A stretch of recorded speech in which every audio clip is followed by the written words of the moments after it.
नमस्कार, मैं नयन कुमार। चलिए, आज हम बात करते हैं कि बहुत को संतान योग होता है। ठीक है, संतान योग होता है, बांझ योग भी होता है, संतान नहीं होता है, लेकिन इन सबों के लिए पति और पत्नी दोनों की कुंडली देखना चाहिए। इसके लिए मैं वीडियो भी बना चुका हूं। लेकिन एक चीज है कि हमें लड़का होगा पहला या लड़की होगा संतान में, ये भी महत्वपूर्ण है। ये भी कई पूछते हैं हमें लड़का नहीं है या जो है हमें लड़का चाहिए। एक दो ऐसे भी हमें मिले हैं जिन्हें लड़की चाहिए। अब इसका भी योग बनता है। सबसे पहली बात, संतान के लिए पंचम भाव को देखिए, गुरु की स्थिति को देखिए। गुरु संतान कारक है। अगर पंचमेश पुरुष राशि है और पंचम भाव पर पुरुष ग्रह हैं, तो जाहिर सी बात है तो आपको पहला लड़का का योग बनाएगा। अगर पंचमेश स्त्री राशि है और स्त्री ग्रह उसमें विराजमान है तो आपको लड़की का योग बनाएगा पहला। कहने का मीनिंग ये है कि पुरुष राशि जैसे कि मेष, मिथुन यानी विषम राशि, ऑड नंबर जिसको कहते हैं, 1, 3, 5, 7, 9, 11, मेष, मिथुन, सिंह, तुला, धनु, कुंभ, ये अगर हैं, अगर उस पर सूर्य पुरुष ग्रह, गुरु पुरुष ग्रह, मंगल पुरुष ग्रह होकर बैठे हैं तो निश्चित पहला संतान लड़का वो देगा। जाहिर सी बात है।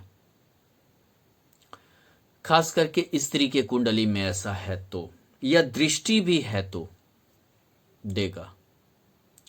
लेकिन अगर स्त्री ग्रह है यानी कि विषम राशि, समझिए वृष, कर्क, कन्या, वृश्चिक, मकर, मीन, और उस पर स्त्री ग्रह बैठे हैं यानी कि चंद्रमा, शुक्र, और मान लीजिए बुध को, ना तो वो स्त्री या पुरुष में, वो तो जैसा स्वभाव रहता है वैसा वो अपना ये दिखाता है।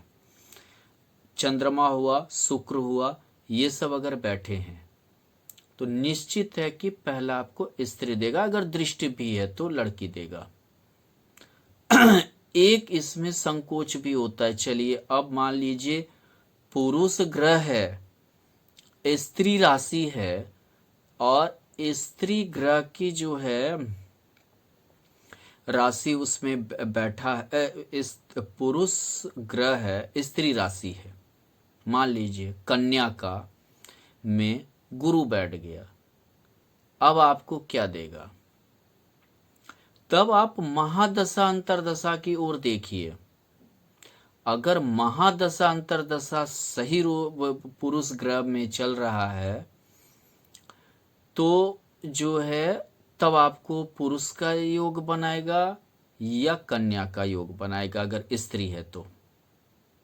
जैसे कि मान लीजिए किसी के गुरु के महादशा में सूर्य की अंतरदशा बन जा रही है और कुंडली में गुरु और शुक्र संतान कारक बन रहा है, यानी पंचमेश से संबंध है, पंचम भाव पे दृष्टि है, पंचमेश के नक्षत्र में विराजमान है, तो वो पुत्र देगा।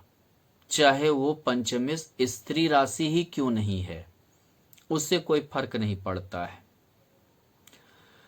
लेकिन ज्यादातर ये स्थिति स्त्री के कुंडली में बनता है क्योंकि पंचम भाव गर्भ भाव है जिसे हम नहीं जानते हैं, यानी गर्भ में बच्चे 9 महीना स्त्री ही रखती है, इसी के लिए स्त्री के कुंडली में ज्यादा ये योग को देखा जाता है। कभी कभी ऐसा होता है कि स्त्री के कुंडली में संतान योग है, पुरुष के कुंडली में नहीं है, तो भी संतान हो जाते हैं। अगर पुरुष के कुंडली में संतान योग है, स्त्री का नहीं है, तो भी जो है योग बन जाते हैं। इसी के लिए दोनों का कुंडली देखना चाहिए। दूसरी बात क्या है, कभी कभी देखिए कि बुध और जहां तक शनि का आता है, इसे हम बोलते हैं, समझिए, नापुंसक ग्रह। लेकिन इसका मतलब ये नहीं है कि संतान नहीं देते हैं।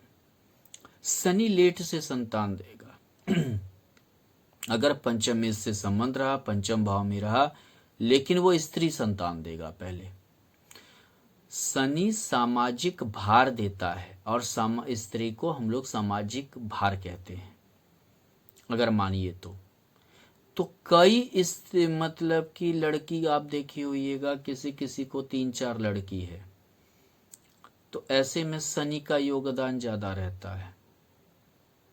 3-4 लड़की के बाद लड़का है, वो सामाजिक भार दे देता है।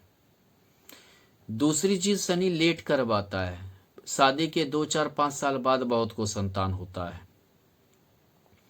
तीसरी चीज क्या है कि बुध की जहां तक बारी आती है, तो ये लड़का लड़की किसी को देगा, एक लड़का एक लड़की देगा, या लड़की लड़का देगा, ऐसा योग बनाएगा हमेशा। मंगल गर्भ नष्ट भी करता है स्त्री का, ये जान लीजिए। मंगल सूर्य दोनों अग्निकारक ग्रह है। गर्भ इतना गर्म हो जाता है कि बच्चा ठहरता नहीं है। अगर राहु ये भी नष्ट करता है, गर्भ को नष्ट करता है। राहु और केतु बहुत बार क्या होता है कि आप देखिए कि बच्चेदानी की समस्या ये दोनों पैदा करता है, और जो बहन होता है बहुत बार ऑपरेशन करवाने के बाद होता है, जो भी यही सब गड़बड़ करता है। केतु भी नष्ट करता है, ये समझिए कि गर्भ नष्ट करेगा। लेकिन गुरु के बारे में कहा जाता है कि जिस भाव में बैठता है उस भाव की हानि करता है, ऐसा नहीं है। गुरु आपको अच्छे से संतान योग बनाएगा। और अगर पंचम भाव में स्थित है तो, पंचमेश पे दृष्ट है तो, या पंचम कारक के साथ बैठा है तो, गुरु भी पुरुष पहला जो है लड़का देने का योग बनाता है। लेकिन आप महादशा अंतरदशा को भी देख लीजिए, अगर वो पुरुष ग्रह पुरुष राशि की ओर जा रहा है तो समझ जाइए कि लड़का होगा। अगर स्त्री ग्रह स्त्री राशि की ओर, मतलब समझिए स्त्री ग्रह के महादशा में जा रहा है और स्त्री ग्रह की ही अंतरदशा है, तो आपको लड़की देगा।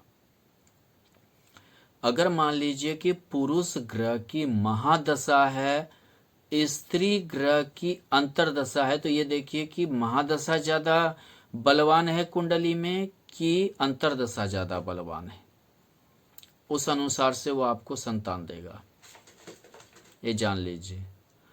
ऊपर से नक्षत्र स्वामी भी एक बार आप देख लीजिए उसकी क्या स्थिति है, कि नक्षत्र स्वामी आपका क्या कहता है।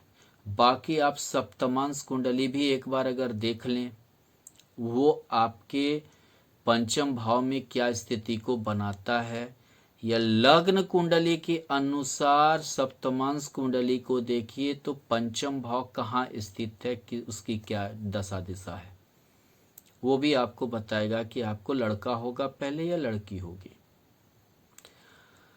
इस तरह से आप जान सकते हैं कि हमें पहला संतान क्या होगा, लड़का होगा या लड़की होगा।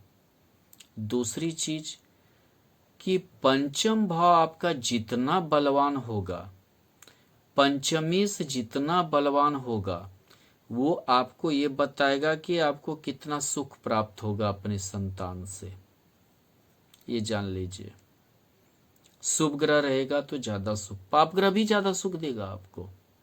स्थिति अच्छी होनी चाहिए, ये जान लीजिए। धन्यवाद।